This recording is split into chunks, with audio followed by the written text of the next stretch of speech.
So I was in the car the other day, riding with my oldest daughter, who is always a great conversation. And she asked me, she says, "Hey, Dad, what's your biggest fear, you know?"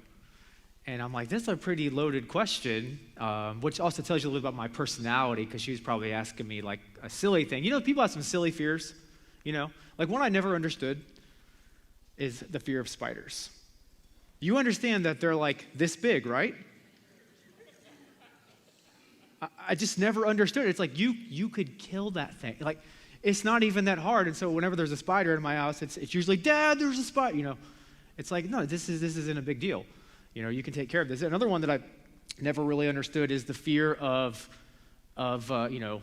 speaking in front of people. You know, which I get is fearful, but like it's said that people are more afraid to speak in front of people than they would be to die. And I just don't understand that, because it's like if somebody was, holding a weapon to your head or something and said, "Hey, speak or die," you would choose to die. And it's like, you probably would speak. I mean, I don't know if I really follow that. I mean, it's not as scary as that to me. Now, there's some other weird fears, and this is maybe a more modern fear. It's nomophobia. Nomophobia, which is the fear, and it's a real fear, okay, of losing cell phone service, okay? It's a big deal. So, back in the day, actually just the other day, I was dropping my wife off or something, taking my kids somewhere, and she goes, "Hey, if for whatever reason we lose service or something, I'm going to be sitting right here when you come back." That's how we used to do it. You remember that? Like, it's like, "Hey, I'm just going to be right here." And guess what? It worked. Like, you didn't need mobile service to find people. We just said, "Hey, I'm going to be right here," and that's where you went. There's also globophobia, okay, which is the fear of balloons, which means you probably don't have a lot of fun because you're afraid of balloons, and I don't know why you would be afraid of balloons. There is syngenosophobia.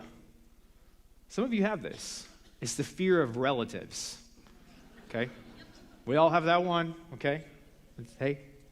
And then there's arachibutyrophobia, which I struggle with, okay? It's the fear of having peanut butter stuck to the top of your mouth. I don't know how many times I ate peanut butter, and because I got it stuck to the top of my mouth, I thought I was choking. And I wasn't, but every time I eat peanut butter, I'm just like, whoa, whoa, whoa, whoa, whoa. Not so big of a scoop, okay? We don't want to do the roof to the mouth thing and all of that. And so we have some silly fears. You have some silly fears. We also have some serious fears, Like when we're thinking about, a serious endeavor or a job or a goal, and your fear is, "Hey, will I have enough? Will I be able to do this? Like, do I have enough skills or abilities? Do I have enough within myself? Like, do I have what it takes, Like, honestly, when we look at like kind of a big challenge, a big goal, maybe a marriage, maybe a relationship or something like that, some of us just kind of go, I don't know. I don't know if I have what it takes. Like, there's days where you wake up and you feel like you have what it takes, and there's days you wake up and you're kind of nervous or worried about having what it takes. Or there's like a more serious fear, like, will they like me? When you go in for a job interview, like, will they like me? When you go into a new school year, will they like me? When you start a new job and you enter a new team, will they like me? Like, will I have a good appearance in front of them? I mean, these are some serious under-the-radar fears, and they're not necessarily bad. They just exist. And so in the middle of that car ride, as I was thinking about the question, I blurted out. I said, I used to be afraid. I used to be afraid of being alone. Like when I think back to my late teen years and my early adulthood, I used to be afraid of being alone. Now, don't misunderstand that. I don't mind being by myself, but the thought of not having people that I was accepted by or belonged to, or even, what is that? Like, that's like the experience of love. Without having significant relationships or a significant group to be a part of, that was kind of my biggest fear. It's like, hey, will I experience life without the feeling or the experience of love and acceptance from close friends or even, a close wife or something like that? You know what I mean? Like, so that was something that I was afraid of a lot as a younger person. But now, as I've thought about it, I'm not afraid of that anymore. I'm afraid, here's what I'm afraid of. I'm afraid that I might miss it. I'm afraid that I might mishandle it. That's what I'm afraid of. I'm afraid of, as I go through life, as I look, at the end of my life, as I'm approaching, middle age, I want to be able to get to the latter stages of my life, or maybe even a more short-term scale, like at the end of my week, the end of my month, or the end of my year. I want to be able to say that I didn't miss it. What am I saying? I want to be able to say that what mattered most to me mattered most to me. That's what I'm afraid of. I'm afraid that I'm going to mess that up.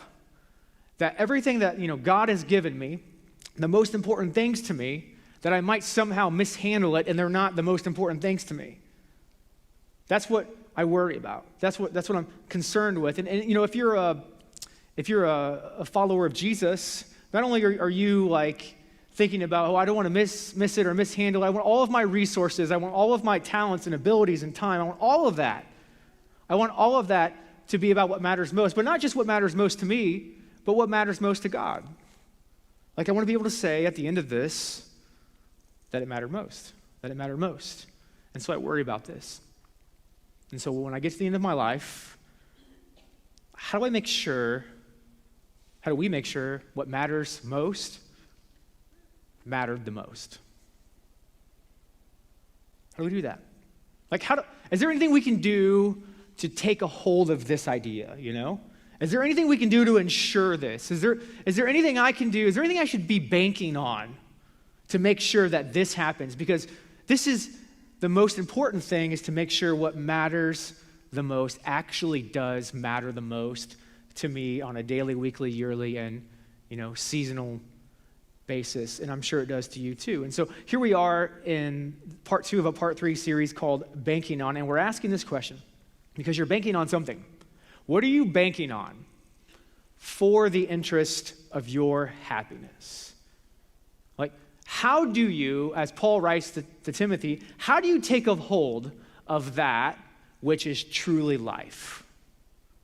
Like, how do you grab a hold of that? Like, how do you make sure what matters the most mattered the most? Because probably, that's a little bit about what Paul is coaching Timothy on right here in that context in 1 Timothy chapter 6. And last week, we talked about this. We talked about how if we want to take a hold of life that is truly life, if we really want to get there, then we need to guard against greed. We need to guard against the need to be first. We need to shift from a me-first way of living to a give-first way of living. Like, that's the most important thing for us to shift, because it changes the way everything else goes. And so in order to take a hold of the life that is life, or to do what's going to end up in the interest of your happiness, we need to watch out. Over and over in the scriptures, it says, watch out for greed. Watch out for greed. And today we're going to talk about another form of greed, and this one could prevent you from what matters most mattering the most. So, what matters most to you? Is it a relationship with someone? Like your husband or your wife or someone important in your life, maybe your children, maybe a brother, maybe a sister, maybe a best friend. Like what matters most to you? Maybe it's a goal, and you really want to accomplish this, and you're putting a lot of time and energy into this because of what it will mean for you, what it could mean for some other people.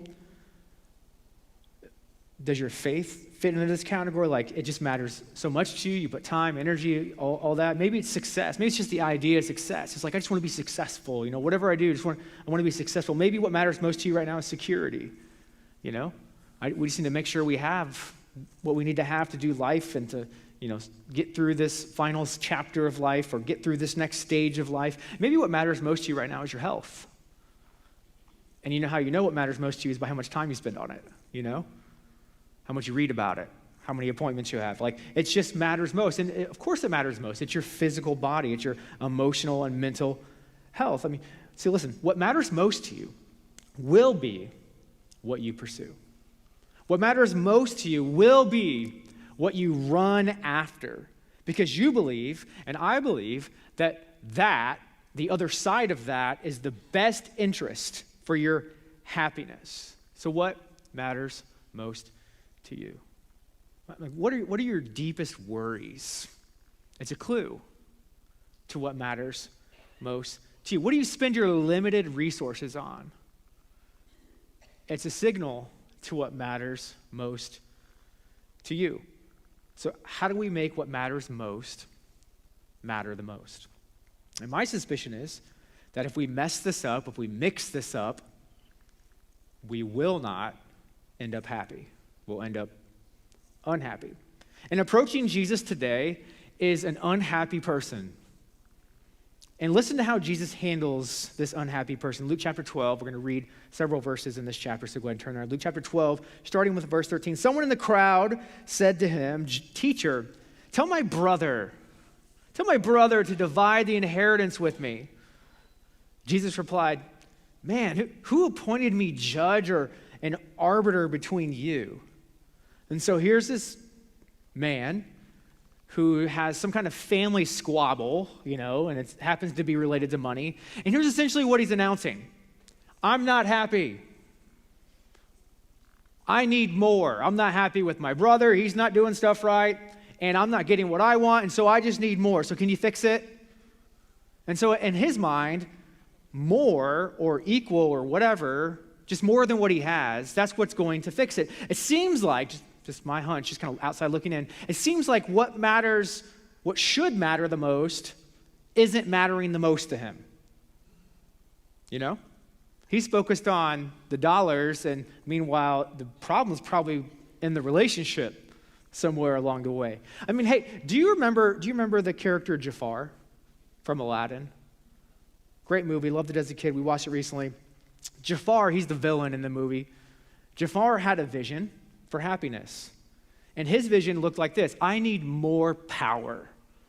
And I'll do whatever it takes to get that power. And so his whole life was this quest for the lamp. Remember the lamp with the genie inside of it? You get 3 wishes. And so he spent so much time trying to get a hold of the lamp. He finally gets a hold of the lamp, and then he makes his 3 wishes pretty quickly. The first one is, I wish to be sultan, which is king over the area. And then he realized that's not enough. Then he wishes to be the most powerful sorcerer. And then he realized, okay, that's not enough. And then he gets tricked into wishing to be the most powerful genie, the one who gave him his power. And then once he gets his more power, what it ends up doing is it confines him to a life of the lamp, right? And so he's kind of tricked by his need for more. And he loses his quest for more in that movie because he had an appetite for more that he could never satisfy. And he also was a little bit disillusioned, and he thought, if I have more power, then I will be fulfilled.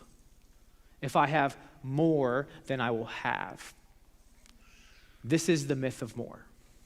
And I bring this up because you need to watch out for it. Because, isn't it true? We sort of think this way sometimes. If I have more, then I will be happy. If I have more, and we've all done this, right? Then I will be happy. Like, you think about it. You might say, I want a stronger faith. You might say, I want a better marriage. You might say, I want a closer relationship with my kids. You might say, I want to feel more secure. You might say, I want to have more success. And so what we do then is we put something in the blank. We fill the blank. We say, so to get that better thing, to get that closer, whatever, I need more blank. Right? I need more. And a lot of times we'll say, hey, if I, to get that better, security in my life, I need more money. And so we just go after that. Or we say, hey, we need a stronger family life. And so what do we say? We need more vacations. That's what we need to do. More vacations. Or we say, I want success. And so what do I need to do? I need more promotions, and I'll do whatever it takes to get the promotions. Or I want more acceptance. I want people to think highly of me. And so what do I need to do? Well, I just need more clothes, or I need more likes, or however you want to do that. Or sometimes instead of more, we change it to I need a new, I need a new arrangement. Or, things aren't feeling so good right now, so let's get a new house. That'll make it better. Or let's get a new car. I'm so tired of driving this one. Every time I drive it, I'm kind of grouchy. And maybe that's not the reason why you're grouchy, just kind of saying. But we just go and buy a car or a new outfit or whatever. And so we just are like, well, I just need more. And so we try to, and this is the myth of more. We think that this will make me happy. This will make me happy like in my soul if I have more of this. This will make me happy with myself. This will make me happy in my marriage. This will make me happen in this next season. So I have a question. What do you do? We've all done this. I've done this. What do you do when that doesn't work. When more doesn't produce. When it doesn't get better. When the marriage doesn't get better. Even though you spent all that money and it doesn't work.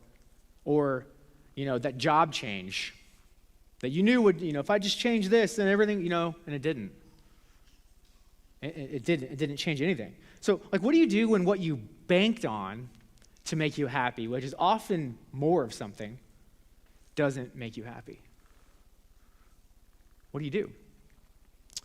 And what happens in this process, because we've all done this, is we start to lose sight of what matters most. And then some things begin to matter more. And that's why we're not happy. And today I want us to just imagine Jesus, okay? This is how I'm imagining Jesus. I want you to imagine Jesus, that you're sitting with Jesus. And here's where we're at, okay? It's not where it's at in the text, but it's where I want us to pretend to be. Imagine that you're unhappy and things aren't working out, or you want things to be better. And so you're in a bar, okay? You're sitting at the bar and you're kind of sad, discouraged, because you know that things aren't going the way they need to go. And Jesus comes and sits next to you. And you're just kind of looking at Jesus and you're like, what do I need to do here? Trying to ask for advice. And then Jesus pulls out a napkin, pulls a napkin over.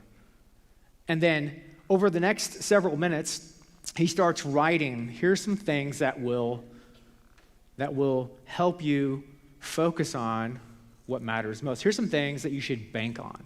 Here's a few statements that you should absolutely apply and go out and do it. And so I just want you to imagine, this is what we're going to do today, is Jesus going to write a few things down, 6 to be exact, and this is a napkin. He's handing it to you. He's saying, hey, just take this with you, apply it, and you might turn this around, or you might do some things. And he's writing these things because they're in the interest of your happiness. So let's keep going in our text today, Luke 12:15. After the brother complains to Jesus about the division of the inheritance and what that tells us about their relationship, then he said to them, and he says to all of us, this is why he's telling the story, watch out. Be on your guard against what? Against all kinds of greed. So there's more than one kind? That's a big takeaway here. And here's what Jesus says. This is a big statement. Life does not consist in an abundance of possessions. I feel like we should think about that for a while. That's a lot. And so on that napkin, Jesus is, little cheat sheet for us to pursue a life that makes things that should matter the most. Item number 1 is this. Happiness is not having more. Happiness is not having more. Let me say it a different way. More of whatever does not equal better. More does not equal fixed. More does not equal the security you're looking for. And most definitely more does not equal happy. But sometimes we think it does. Instead, what does he do? He warns us, watch out, guard yourself, pay attention to greed. What is greed? Greed is the need for more. Last week we talked about the need to be first. Well, this week it's the need for more and more and more and more. And see, we have needs. There's no doubt about that. But what Jesus is talking about, what we're about to hear a story about, is there's an abundance. What is an abundance? It means when something overflows. It means when you have more than you need. It surpasses what you need. And so here's the thing. Here's what's happening with greed. Every time you and I get more of something we want or we like, here's what's happening. Physiologically in your brain, something called dopamine is firing. And you get something more, and it feels good, and your brain tells, hey, this is good. And then your brain says, get more. Get more of that. This is good. Get more of that. So every time you do get more of something and it's good, your brain is like, yep, this is good. Get more. Yep, this is good. Get more. What happens is that cycle gets out of control. More and more and more and more and more. That's where greed starts. See, greed is an appetite for more that never satisfies. Because physiologically, you're always trying to get more for survival. But when you have enough, now it's getting out of control. See, greed overpromises and underdelivers. How do you know if you have a greedy appetite? Greed makes something good for you not good for you. Like money. It's an okay thing to have. It's a good thing to use. We need it. But whenever it's not good for you, that's a signal, Or sex, good for you, designed for you. But there's places and applications and all those kinds of things, not good for you. Not good for your marriage, Or food. Tastes good. Can't control your appetite. Not good for you. Not good for you. Success, good. Who doesn't like success? Too much of it, the hunger for it, an appetite out of control, not good for you. We've all seen what happens when that goes to someone's head, right? Or even social media, right? I hear all the time, oh, I just wish social media could be just about connecting with friends and, we get to see what's going on in each other's lives. That's what it was intended to, but now it's like something whoa, too much of it, not good for you. Not good for you. It can become unhealthy. That's how you know you're struggling with a greedy appetite, is when something that's good isn't good. So Jesus tells a parable, starting in verse 16. Jesus told them a parable. The ground of a certain rich man yielded an abundant harvest. He thought to himself, what shall I do? A conundrum he's having. He had a good year, an abundance, so he has more than he needs. What shall I do? I have no place to store my crops. Then he said, this is what I'll do. I'll tear down my barns and build bigger ones. And there I will store my surplus grain. And I'll say to myself, you have plenty of grain laid up for many years, so take life easy, eat, drink, and be merry. He's literally trying to solve a problem. I have more than I need. What do? How do I make sure that I hit my life goal, which is to take life easy, to be merry, right? What do I do here? He has this inner conversation with himself, which leads to a decision, and he decides, I'm going to build more. I'm going to build more so I can acquire more, so I can store more. And the word here, it says plenty of grain, but the word is agathos, which is literally good things.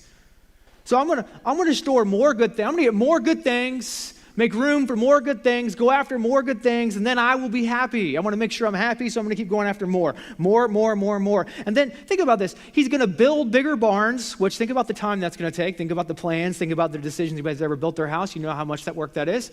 Think about the meetings. Think about the contractors. Think about, the hours, the resources. He's going to spend so much time building room for more. And then he thinks to himself, it's okay, because it'll be worth it when I have more. It will make me happy. Then I'll eat, drink, and be merry and all of that. The second item that Jesus would write on his napkin to you and me, in the interest of your happiness, is decide what not to build. Decide what not to build. In the journey toward a happy life, what are you not going to build? You have to decide that. What are you not going to build? Why? Because in order to build something, you have to decide not to build something. Because you can't build everything. So as our family grew, we have 3 children. As our family grew, my wife and I, early on, probably about the time we had our second child, because things started feeling a little more constrained, that whole thing, we had a conversation and we decided a few things that we are not going to build if it was going to take priority over our marriage and our kids. And we've not gotten this right every time. Believe me, I'm just like you. This is a moving target. This is hard to hit. But what we decided a few things, these might not be your things, but these are my things, is we decided a couple of years into marriage and kids is that I am going to work early. And I used to be a late night person.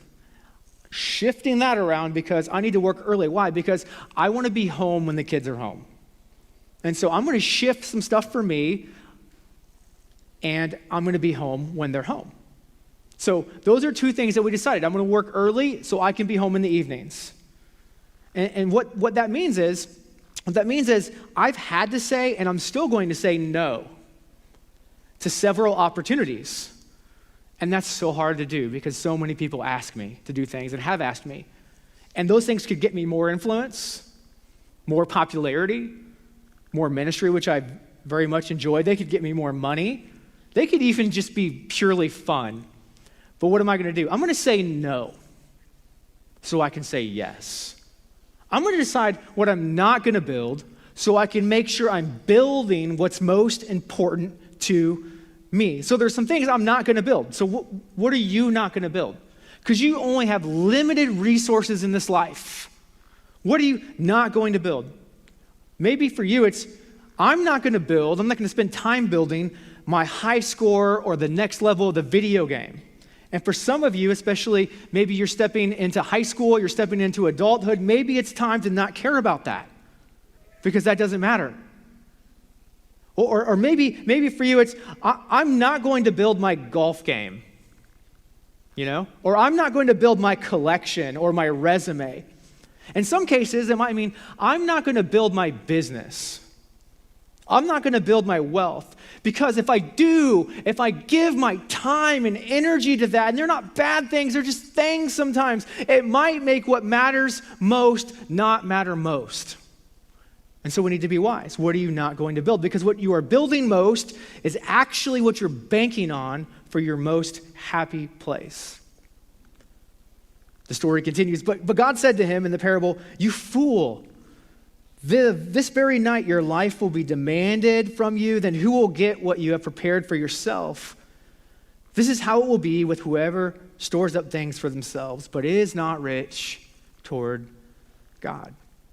And so Jesus concludes to this conundrum that this, abundant farmer is having.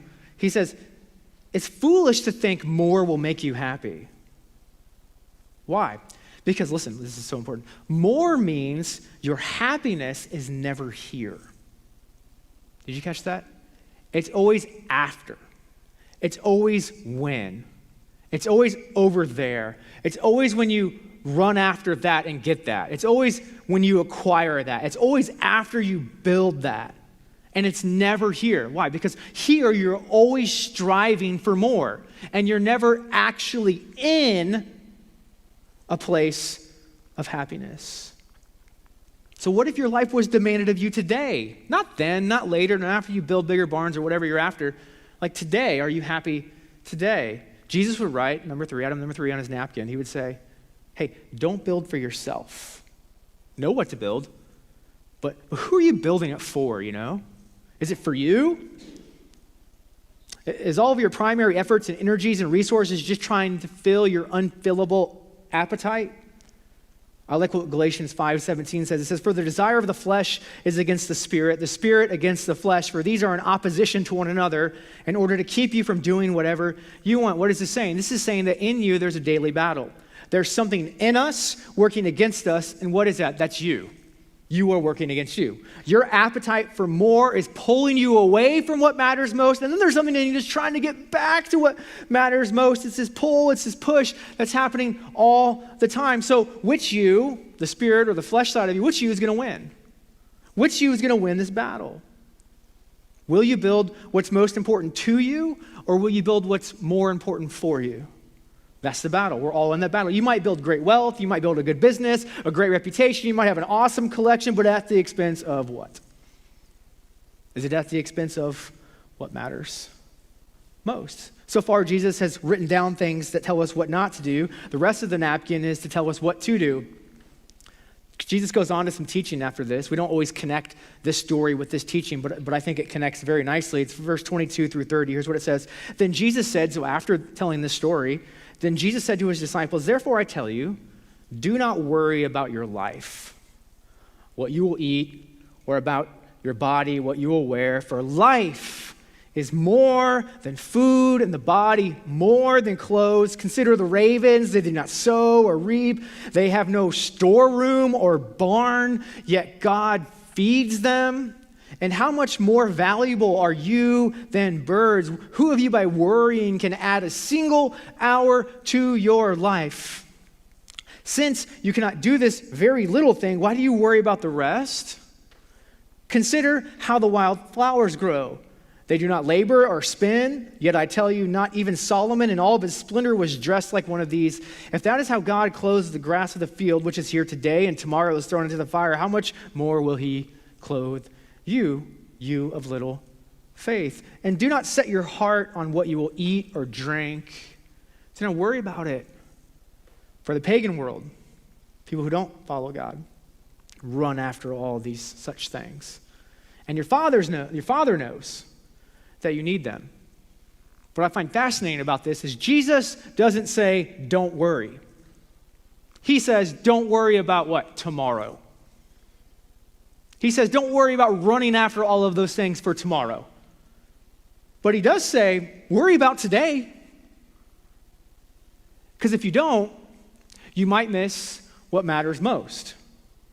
Jesus is all about us focusing on today. In fact, he would lean over the napkin and he would look at you, and he would write this. He'd probably look at you a little more intensely, because this might be a big problem for us. Item number 4, be more present today. That's what you need to do. If you're always after more and straining for more, what happens? You forget how to be here. Isn't this a huge problem? It's like we've forgotten how to be present in conversations. We've forgotten how to sit on the floor and play with our kids. We've forgotten what this gift of life is. It's not what we're going to have tomorrow. It's what we're enjoying today. So make what really matters most tomorrow matter the most today. You want a good marriage? What can you do today? You want a better relationship with God? What can you do today? Shift to being present today. Live in the present of the most important things. And often there are little things, you know? There are little tweaks. There are little shifts. Live in the present of what's most important today. Because sometimes, this is so true, sometimes we think that more tomorrow will fix today. You know what I mean? We think, hey, when that vacation gets here, the family will connect. Or we think, when we have money, then we can rest and, be secure. Or after we buy this, or after, this season of work, when we get on the other side, maybe a little more personally, after I finish this article, then we can talk, son or daughter. This article is telling me how to be happy, so I just need to... Item number 5 on Jesus' list. Choose most important over more appetizing. This is tough. Because you're not always going to want what's most important today, right? Because there's the battle of you versus you. Who's going to win? How are you going to overcome you? Constantly you're going to have decisions. Do I do this? Do I go there? Do I say that? Do I put energy into that? Do I work overtime, or do I go with less? Do we figure out how to go with less so we can be together? What do we need to do to make sure what matters most matter the most? Sometimes we're going to have to choose what's most important over what's more appetizing. Hey, can you tell the difference, by the way, of what's most important and more appetizing? Let me tell you. One of those things will cascade, and the other will control you, will be an addiction for you. One of those things will deliver for you what you're looking for. The other will distract you. One of those things will satisfy your soul, and the other will leave you starving for more. Choose what's most important over what's most appetizing. Here's 2 quick questions to help you clarify if it's most important today. The first one is, does it last? We all know the dessert doesn't last, okay? It tastes really good for about 5 minutes, and then we want more, Does it last? Will I enjoy that? Will I be glad I did this later? Will I be proud of this? I spent my time today doing this. Will I be proud of this at the end of the week, at the end of the day, at the end of the year, at the end of my life? Maybe a good question to wrestle with is, does it involve people? Because other than people, I don't know how much of anything else lasts. And so we've got some key relationships that we need to involve, and those last. Does it cascade? Here's what I mean. If I do this, will it have a domino effect in a positive way? Will it overflow into important areas of my life? Like if I do this, it'll trigger a lot of really good things. Jesus gives us a bank on this statement next. And this statement I'm about to give you, I'm just telling you, from me to you, from friend to friend, in search of a happy life, a fulfilling life, I've banked on this statement. And when I decided to bank on this statement, is the best decision I've ever made. And I'm not saying it's easy. I'm just saying you can bank on it. And here's what Jesus says, Luke 12:31. Seek his kingdom. Matthew 6:33 says, same verse, seek first his kingdom. What's most important? And the people in his kingdom, and the way people behave in his kingdom. Matthew 6:33 says, and his righteousness. Seek first his kingdom, and these things will be given to you as well. All the things you're worrying about, all the more, all the, whatever. This is the one thing Jesus teaches that will cascade into every other area of your life, ensuring what matters most mattered the most. He says, put this first. Focus on this today. And this is the only way you will get more, you will be at rest, and your soul will be satisfied. So on the list of what's most important to Jesus, what should be most important to us if we follow him, is God. Seek God relationally, a personal relationship with your heavenly Father, and then secondarily, seek God practically. In other words, don't just talk to God, follow God. Do what God teaches to do, and if you do that, oh my gosh, could I tell you, if you bank on that, it will set you up to be the husband, the wife, the business owner, whatever you're trying to do, it will set you up to be the best version of that. And then we get to people, right? Put the most important people in your life there.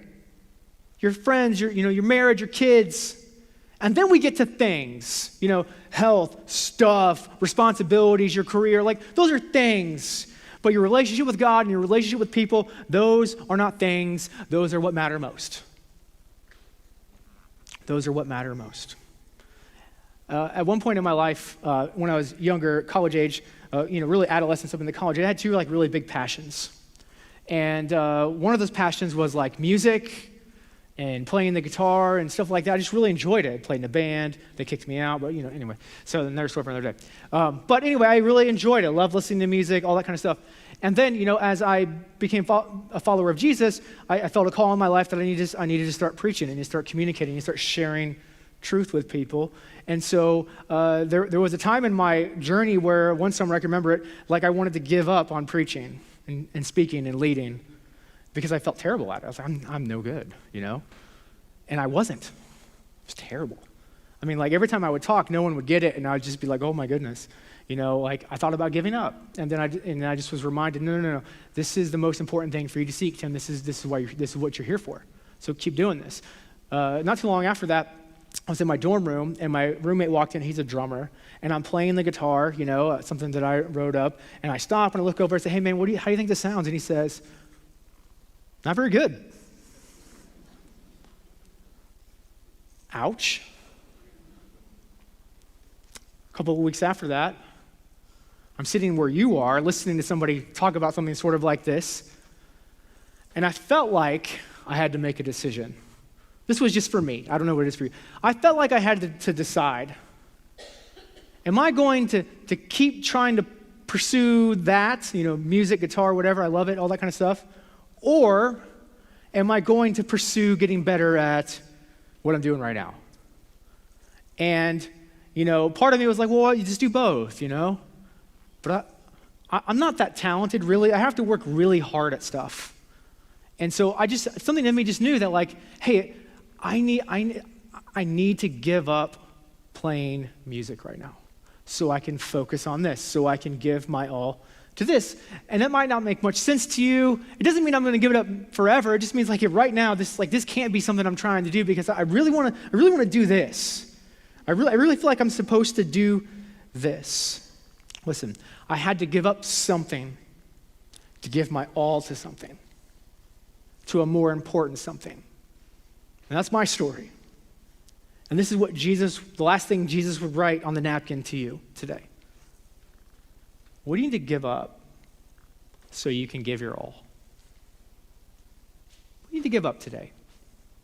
You're pursuing after it. You think it's going to give you more of what you need. But what is it doing? It's distracting you from what matters most. What's the thing that is standing between you and what's most important to you? What do you need to give up so you can give your all?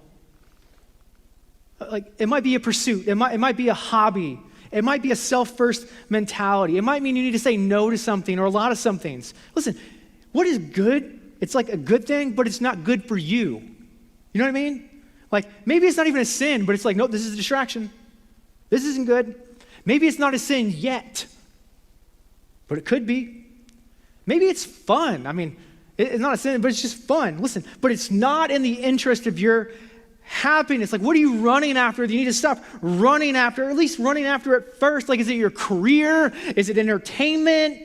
Is it your appearance? Is it acceptance? Is it filling your unfillable appetite? Hey, listen to me. The difference between happy people and unhappy people is this. Happy people make sure that what matters most mattered the most. What do? They know that more will not make them happy. They know that they can't build everything, so they decide what to build. They understand that, hey, I'm not building this life for myself, but I need to build it for other people. They don't build for themselves. Happy people are more present today. Happy people choose what's most important over what's more appetizing consistently. And happy people, what do? They give up so they can give their all to the most important things. Jesus, as he hands you this napkin, he says, seek first my kingdom and my righteousness. Maybe you've tried to seek more. What I find most fascinating about Jesus is he gave up by giving his all to us because we were most important to him. Maybe you've tried this life on your own or in your own way, and it's time to say, you know what? Jesus, I'm going to seek you. Maybe you don't follow Jesus currently, but today you're going to say, I'm going to give up my pursuits and follow you. Maybe for you, it's more like, okay, I follow you, but I need to give this up so I can give my all to you, to my family, to whatever it is. You can bank on what Jesus says. If you seek first his kingdom and his righteousness, what will happen? The rest of these things will be given to you. Hey, let's pray together. God, thank you so much for an opportunity to sit with you, to receive a few helpful tips, because we want what matters most to matter most. And so for the people in our life, for our marriages, for our relationship with you, we just lift that up and we put that first and we seek that first. Help us to seek that today. We love you. We thank you. In Jesus' name, amen. Hey, would you stand? Let's sing.